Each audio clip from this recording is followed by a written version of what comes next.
Dua BUMN karya tanah air yakni Waskita Karya dan Wijaya Karya dituding melakukan manipulasi laporan keuangan. Sidang perdana kasus dugaan impor gula dengan terdakwa mantan Menteri Perdagangan Thomas Lembong.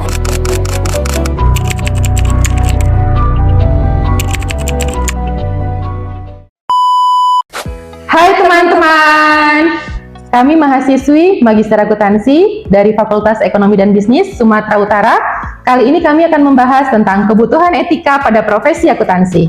Let's watch the video! Sebelum kita membahas lebih jauh tentang pentingnya etika profesi di dalam akuntansi, kita perlu memahami terlebih dahulu apa itu etika profesi. Jadi, etika profesi itu adalah pedoman moral yang mengatur bagaimana seorang profesional bersikap dan bertindak di lingkungan kerja. Di dalamnya mencakup prinsip-prinsip seperti integritas, kejujuran, dan profesionalisme, yang semuanya itu penting untuk kita jalankan di dalam setiap tugas dan tanggung jawab kita di bidang kita masing-masing.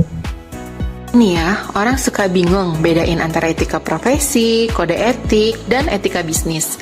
Padahal ketiganya tuh beda, meskipun sama-sama ngomongin soal sikap dan perilaku.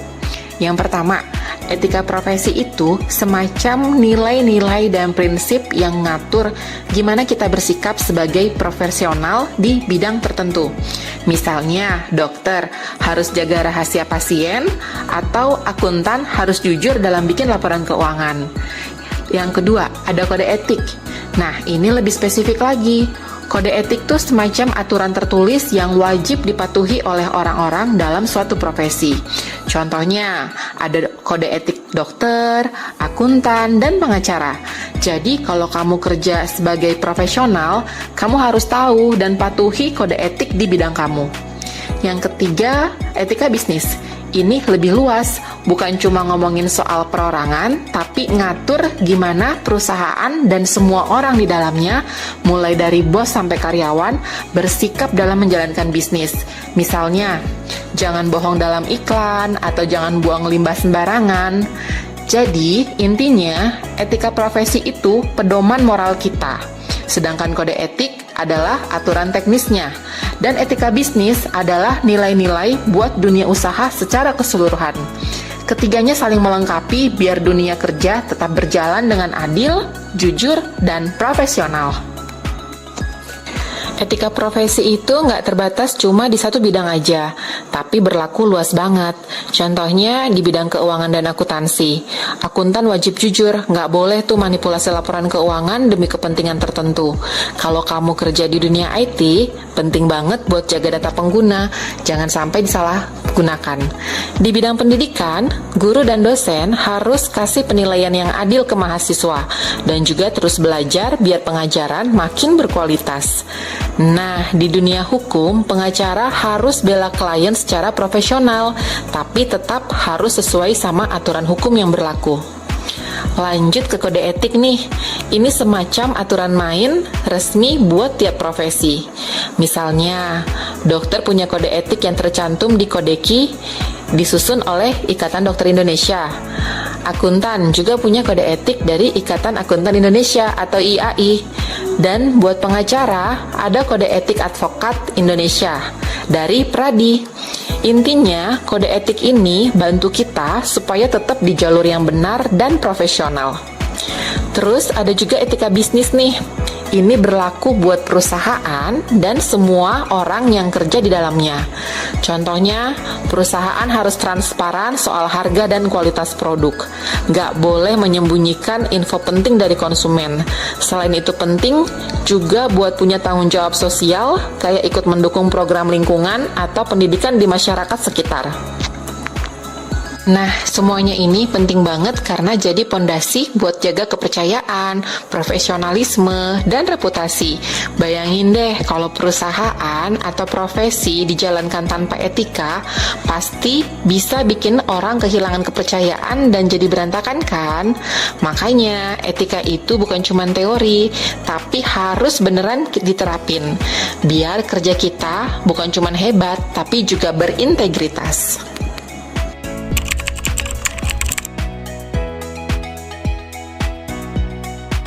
Setiap profesi pasti memiliki suatu etika yang wajib untuk dipatuhi. Begitu juga dengan seorang akuntan. Etika profesi akuntan merupakan suatu aturan, prinsip, dan standar moral yang wajib untuk dipatuhi oleh seluruh akuntan dalam menjalankan tugasnya. Tujuannya adalah untuk membangun independensi dan integritas bagi seorang akuntan dalam menjalankan pekerjaannya. Prinsip dasar etika bagi seorang akuntan di Indonesia diatur di dalam modul Ikatan Akuntan Indonesia, di mana prinsip tersebut terdiri atas 5, yaitu yang pertama integritas, yang kedua objektivitas, yang ketiga adalah kompetensi dan kehati-hatian profesional, yang keempat adalah perilaku profesional, dan yang terakhir adalah prinsip kerahasiaan. Coba bayangkan jika akuntan tidak paham tentang etika-etika dalam profesi akuntansi. Pastinya hal tersebut akan membuat praktik kejahatan akuntansi semakin merajalela. Maka dari itu, penting untuk kita kupas lebih dalam tentang hal-hal fundamental yang menjadi persyaratan dalam Kode Etik Akuntan Indonesia yang telah disusun oleh Ikatan Akuntan Indonesia. Adapun prinsip dasar etika yang pertama adalah integritas. Secara garis besar, integritas merupakan sikap lugas dan jujur, berterus terang, dan bertindak dengan tepat dalam semua hubungan profesional dan bisnis. Ada kalanya, seorang akuntan menghadapi tekanan untuk melakukan hal yang salah atau tidak seharusnya dilakukan, yang mana, jika dilakukan, dapat menimbulkan potensi kerugian bagi pribadi maupun organisasi. Maka, peran integritas diperlukan untuk membantu akuntan bertindak secara tepat. Sebagai contoh, seorang akuntan di perusahaan diminta oleh direktur untuk memanipulasi angka keuntungan agar terlihat lebih besar demi menarik investor. Maka, sebagai akuntan yang berintegritas, akuntan tersebut harus menolak permintaan itu dan tetap menyusun laporan keuangan berdasarkan data yang sebenarnya.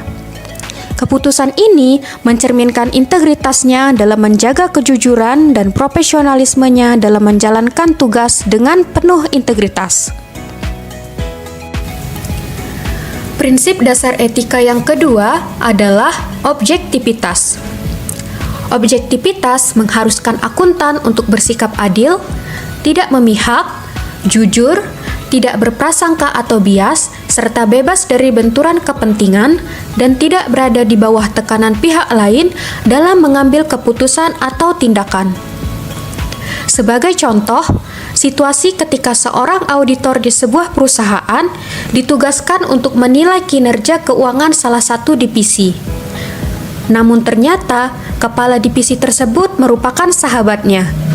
Maka, tindakan objektif yang dilakukan auditor tersebut adalah, meskipun memiliki hubungan pribadi dengan kepala divisi, auditor tetap melakukan analisis secara profesional berdasarkan data keuangan yang valid. Auditor tersebut tidak boleh memihak. Auditor tidak boleh membuat hubungan pertemanan mempengaruhi keputusan atau rekomendasinya. Prinsip dasar etika yang ketiga adalah kompetensi dan kehati-hatian profesional. Standar akuntansi tidak henti-hentinya berkembang dari waktu ke waktu mengikuti perkembangan zaman. Dengan begitu, seorang akuntan perlu selalu memperbaharui pengetahuan terkini tidak hanya terkait standar akuntansi, tetapi juga kode etik dan standar profesi dan peraturan perundang-undangan lainnya yang berlaku dan relevan. Di samping memperbaharui pengetahuannya, akuntan juga harus menerapkan pengetahuan tersebut ketika sedang memberikan jasa profesionalnya.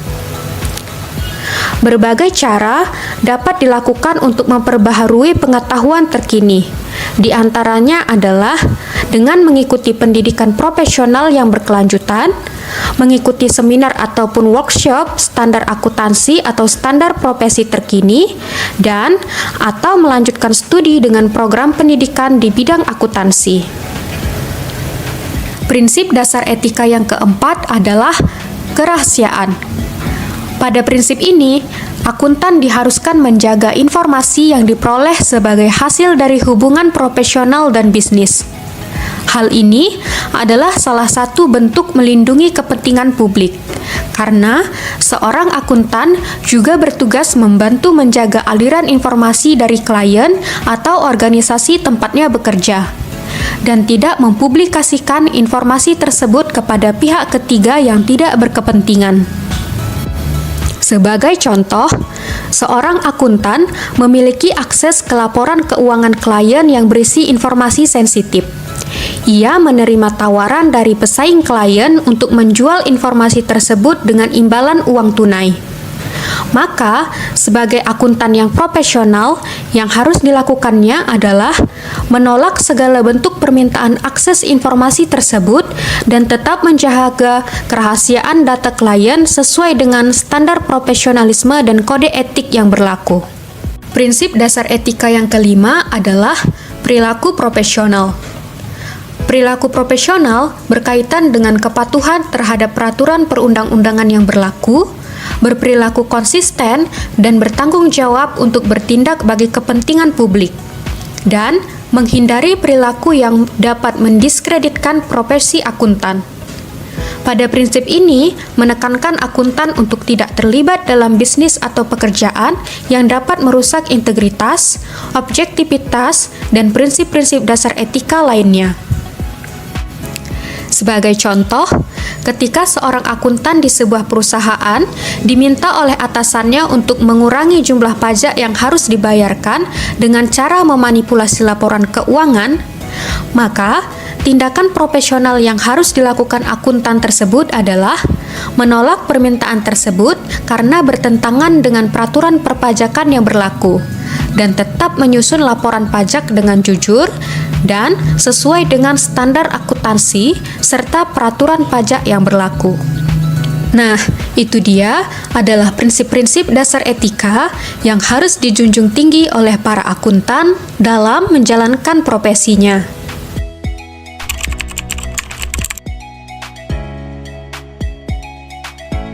Etika dalam akuntansi itu penting, tapi penerapannya banyak tantangan. Yuk kita kupas 5 tantangan utama dari Kode Etik Akuntan Indonesia tahun 2021. Yang pertama adalah ancaman terhadap prinsip dasar akuntansi. Yang kedua, ancaman pada lingkungan kerja.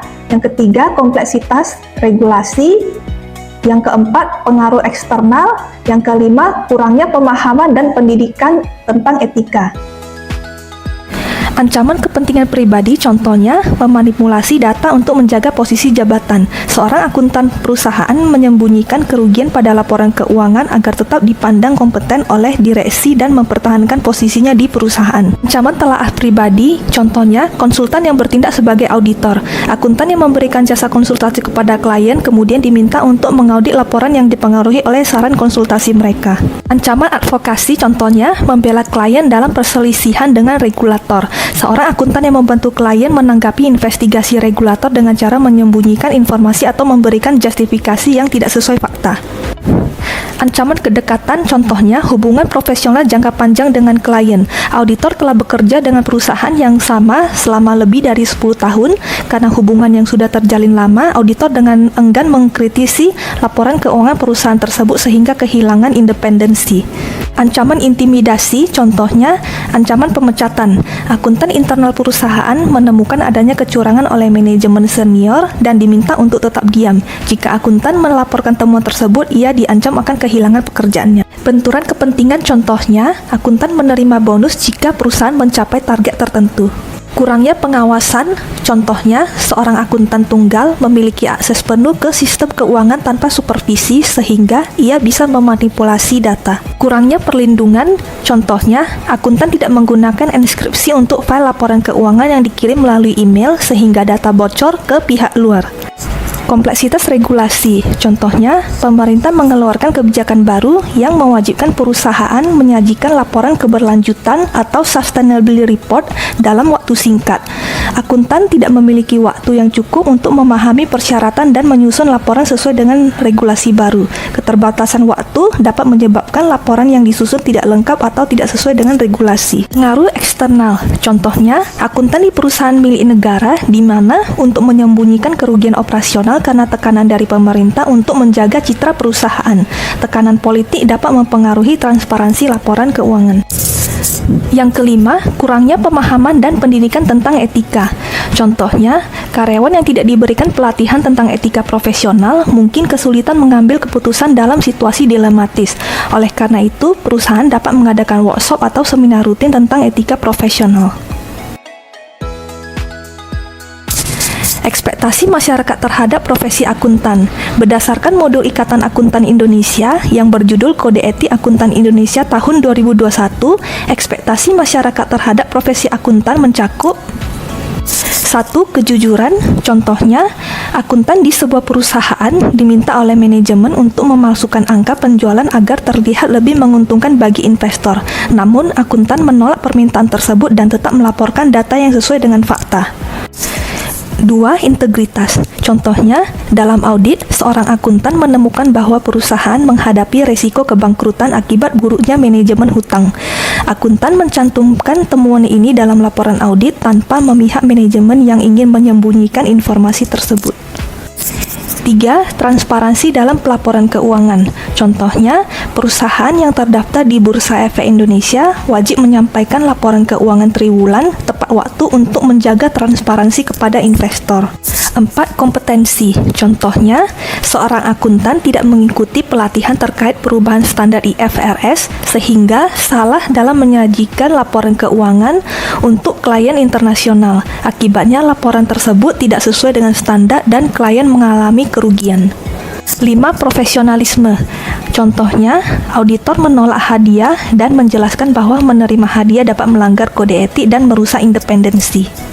6. Kepatuhan terhadap hukum pada standar akuntansi.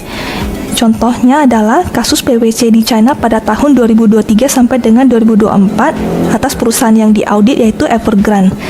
PwC diduga tidak mengungkap kondisi keuangan sebenarnya dari Evergrande yang ternyata berada di ambang kebangkrutan, di mana auditor seharusnya melakukan penilaian risiko secara independen, mengikuti standar internasional seperti IFRS, menjaga objektivitas bukan tunduk pada tekanan klien, sehingga PwC diselidiki oleh regulator China kehilangan reputasi dan kreditabilitas profesi akuntan ikut tercoreng. 7. Tanggung jawab sosial. Contoh, seorang akuntan yang bekerja di sebuah lembaga pemerintah menemukan bukti bahwa dana bantuan sosial telah disalahgunakan oleh beberapa oknum untuk kepentingan pribadi dan melaporkan kepada aparat penegak hukum untuk melindungi dana publik yang seharusnya digunakan untuk kesejahteraan masyarakat luas. 8. Kerahasiaan informasi. Contoh, seorang akuntan yang bekerja untuk perusahaan besar secara tidak sengaja membagikan informasi rahasia kepada pesaing melalui email yang salah alamat. Hal ini menyebabkan kerugian besar bagi perusahaan. 9. Objektivitas. Contoh, manajemen meminta auditor untuk mengabaikan salah saji dalam laporan keuangan agar perusahaan terlihat lebih menguntungkan di mata investor. 10. Etika pengambilan keputusan. Contoh, seorang akuntan menemukan bahwa pemilik perusahaan kecil sering menggunakan rekening perusahaan untuk kebutuhan pribadi tanpa mencatat transaksi tersebut secara jelas. Akuntan meminta pemilik untuk memisahkan rekening pribadi dan perusahaan, serta mencatat setiap transaksi secara rinci untuk menjaga transparansi keuangan. 11. Kontribusi terhadap stabilitas ekonomi. Contoh, seorang auditor yang mengaudit laporan keuangan sebuah perusahaan energi besar menemukan bahwa perusahaan menyembunyikan hutang besar melalui transaksi tidak transparan dengan anak perusahaannya. Auditor melaporkan temuan ini dalam laporan auditnya sehingga investor dapat mengetahui kondisi keuangan sebenarnya dan menghindari resiko besar yang dapat merusak pasar modal. 12. Penyelesaian masalah keuangan secara profesional. Contoh, akuntan pajak sebuah perusahaan multinasional berhasil menyusun strategi pajak yang efisien sehingga perusahaan dapat mengurangi pengeluaran tanpa melanggar hukum perpajakan.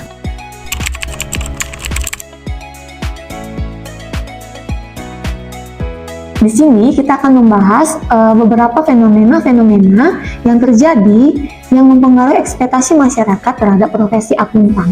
Di sini kita akan membahas dua fenomena yang terjadi. Yang pertama, adanya perkembangan teknologi, dan yang kedua, adanya perubahan regulasi atau peraturan yang dibuat oleh pemerintah atau organisasi yang menaungi profesi akuntan itu sendiri. Kali ini kita akan membahas karakteristik dan etika profesi akuntansi yang harus dimiliki oleh seorang akuntan. Yang pertama, ada ketelitian. Seorang akuntan harus memiliki kemampuan untuk bekerja dengan sangat teliti, terutama dalam mengelola data keuangan dan laporan yang akurat. Contohnya yaitu memverifikasi dokumen. Seorang akuntan sebelum menyusun laporan keuangan harus teliti dalam memverifikasi dokumen yang ia miliki. Lalu yang kedua, integritas. Seorang akuntan juga harus memiliki sifat integritas. Sifat integritas di sini yaitu seorang akuntan harus bertindak dengan jujur dan transparan serta menghindari manipulasi dalam pelaporan keuangan. Contohnya itu transparansi dalam pengungkapan laporan keuangan. Lalu yang ketiga ada kompetensi. Seorang akuntan harus memiliki keterampilan atau kompetensi dan pemahaman yang kuat dalam memahami prinsip-prinsip akuntansi yang sesuai dengan PSAK atau IFRS. Contohnya yaitu memiliki pemahaman yang mendalam tentang PSAK dan IFRS serta proses audit atau pelaporan kepajakan. Lalu yang keempat ada objektivitas. Objektivitas yaitu seorang akuntan harus mematuhi prinsip mensyaratkan akuntan tidak boleh mengompromikan pertimbangan profesional atau bisnis karena adanya bias benturan kepentingan. Yaitu contohnya di sini yaitu memberikan penilaian berdasarkan bukti, audit, dan fakta yang ada di lapangan. Lalu yang terakhir adalah kerahasiaan. Kerahasiaan di sini yaitu seorang akuntan harus mematuhi prinsip kerahasiaan yang mensyaratkan akuntan untuk menjaga kerahasiaan informasi yang diperolehnya sebagai hasil dari hubungan profesional dan bisnis. Contohnya di sini, seorang akuntan tidak boleh memberikan data klien kepada sembarang orang karena itu bersifat rahasia. Demikianlah karakteristik yang harus dimiliki oleh seorang akuntan pada zaman ini. Kali ini kita akan membahas tentang kasus yang melanggar kode etik seorang profesi akuntan. Pada tahun 2024, Indonesia digemparkan dengan kasus suap yang melibatkan auditor BPK dengan mantan Menteri Pertanian yaitu Syahrul Yassin Limpo atau SYL. Badan Pemeriksa Keuangan kembali menjadi sorotan terkait status pemberian status wajar tanpa pengecualian atau WTP Kementerian Pertanian di era SYL. Status tersebut diduga hasil dari main mata Kementan dengan oknum auditor BPK. Pasalnya, dalam persidangan korupsi dengan terdakwa mantan Menteri Pertanian Syahrul Yassin Limpo pekan ini, saksi mengatakan auditor BPK meminta uang pelicin sebesar 12 miliar rupiah. Uang itu untuk memuluskan laporan WTP karena Kementan terindikasi ada penyimpangan di program Lumbung Pangan Nasional alias Food Estate. Sekretaris Direktorat Jenderal Prasarana dan Sarana Pertanian Kementan Hermanto yang menjadi saksi mengakui ada permintaan uang dari BPK. Ada. Waktu itu disampaikan kepada pimpinan untuk nilainya kalau nggak salah diminta 12 miliar rupiah untuk Kementan. Iya 12 miliar rupiah oleh Pak Victor tadi, ujar Sekretaris Direktorat Jenderal Prasarana dan Sarana Pertanian Kementan Hermanto. Juru bicara penindakan dan kelembagaan KPK Ali Fikri mengatakan, dugaan itu akan diusut setelah sidang kasus korupsi ex-Mentan Syahrul Yassin Limpo selesai. Tim KPK perlu mengantongi konfirmasi dari pihak-pihak lain sehingga fakta persidangan itu menjadi fakta hukum. Penyidik dan jaksa KPK akan menyampaikan temuan-temuan yang terungkap dalam sidang SYL dalam laporan persidangan. Laporan itu akan menjadi dasar bagi KPK untuk mengembangkan dugaan korupsi menyangkut WTP dari BPK, ujar jubir KPK Ali Fikri. Pada kasus tersebut, SYL dikenakan 12 tahun penjara karena memberikan suap kepada auditor BPK. Yuk mari kita lihat fakta persidangan aliran dana Kementerian Pertanian, SYL dan keluarganya. Fakta pertama, SYL memberikan pembayaran dokter kecantikan terhadap anaknya SYL.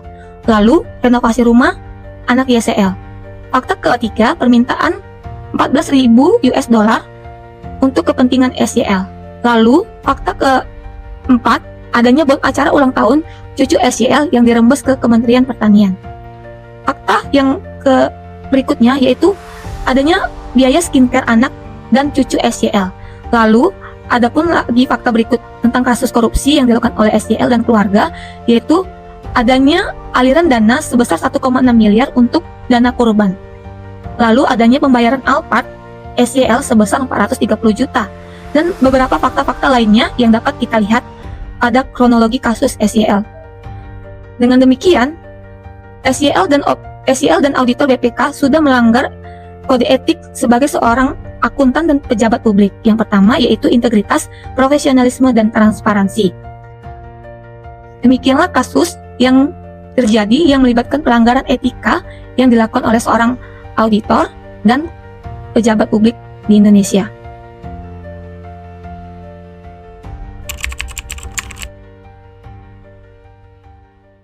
Adapun kesimpulan daripada materi kita adalah yang pertama, Pada dasarnya, setiap profesi memiliki etika dan aturan dalam kegiatan bisnisnya.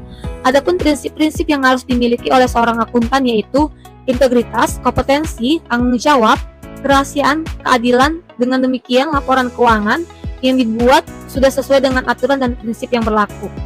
Yang kedua, selain itu, seorang akuntan juga harus dapat mengikuti perubahan-perubahan yang ada di sekitarnya, seperti penggunaan teknologi dan perubahan-perubahan peraturan dari pemerintah dan dari lembaga seperti IAI, yaitu seperti perubahan dalam PSAK.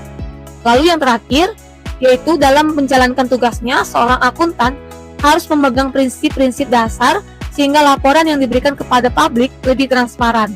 Dengan demikian, kecurangan atau fraud tidak dapat terjadi dan tingkat kepercayaan masyarakat akan lebih tinggi.